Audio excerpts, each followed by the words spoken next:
C'est combien de sommes en général? Il touchait, je ne sais pas. Mais ce que je sais, c'est que moi, il m'achetait 500 grammes de cocaïne par semaine. C'était pour les clients et un petit peu pour les enfants aussi. Et le GHB, c'est moi qui lui emmenais de Hollande. Voilà. Et ce type-là, bon, maintenant, il s'est sauvé parce que ça va mal pour lui. Parce que moi, un jour, je ne pouvais pas lui emmener les 500 grammes. J'ai envoyé ma femme avec son fils. Lui, il les a kidnappés pendant 5 jours. 5 jours. Enfermés. Tout le monde passait dessus. Tous les clients de l'hôtel, tous, chacun. Et parmi les clients, il y en avait un qui avait le sida. Et qui a donné le sida à mon fils et à sa mère. Et ils sont morts pendant que moi j'étais en prison. Donc voilà. Donc c'est inoubliable tout ça. Mais après, il y a d'autres histoires sur l'adrénochrome. Les gens, ils pensent que c'est tout nouveau. Mais non, l'adrénochrome, ça existe depuis, en tout cas depuis 1940. Voilà, ça c'est sûr. Pouvez-vous nous expliquer qu'est-ce que c'est? Ah, mais ça, je le garde pour mon top 4. Ah. Si je vous le dis tout de suite, les gens ils vont... Ah, qu'est-ce que c'est que l'adrénochrome? L'adrénochrome, c'est le sang des enfants qui est supposé redonner la jeunesse aux vieux. C'est ce qu'on appelle une fontaine de jouvence. Les gens le croient. Et quand ils en prennent, ils deviennent malades, pourris, comme Céline Dion par exemple, vous voyez l'exemple, ou Madonna. C'est des gens qui ont pris trop d'adrénochrome et qui sont devenus malades. Johnny Hallyday par exemple, il prenait trop. Et si vous avez vu la tête de Johnny Hallyday avant de mourir, c'est monstrueux. Les gens y pensent parce qu'on leur fait croire, ah, si vous prenez du sang d'enfant, vous allez être costaud, vous allez redevenir jeune et tout. Et c'est ridicule. Et pour ça, il y a je dis bien, des millions d'enfants.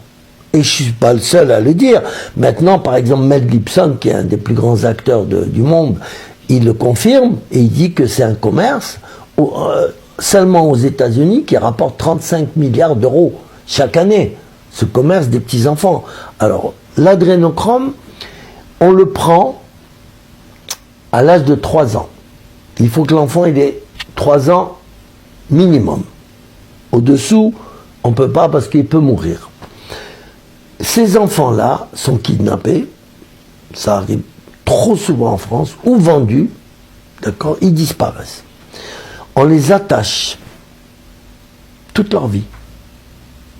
Une fois qu'ils sont faits prisonniers, ils sont attachés dans un laboratoire de 3 ans à 6 ans. Pendant ces 3 années-là, c'est les meilleures années pour prendre le sang d'un enfant. C'est ce qu'ils se disent.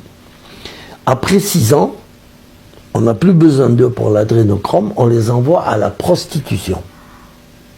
D'accord? Et une fois qu'ils ne servent plus pour la prostitution, parce que, voilà, ils ont trop fait, on les envoie aux satanistes. Les satanistes. C'est-à-dire faire quoi? C'est-à-dire ceux qui suivent Satan, Lucifer. Les francs-maçons, vous connaissez les francs-maçons? Ce sont des francs-maçons, des gens très riches, qui veulent des enfants. Mais après, ils ont une religion qui n'est pas la vôtre, qui n'est pas la mienne. Elle a été ma religion avant, c'est qu'on adore le diable. Moi, quand je prenais la cocaïne, j'adorais le diable, Lucifer, ou Satan, comme vous voulez. Et donc, dans ces religions-là, il y a, comme toujours, des sacrifices. Vous voyez? Des sacrifices.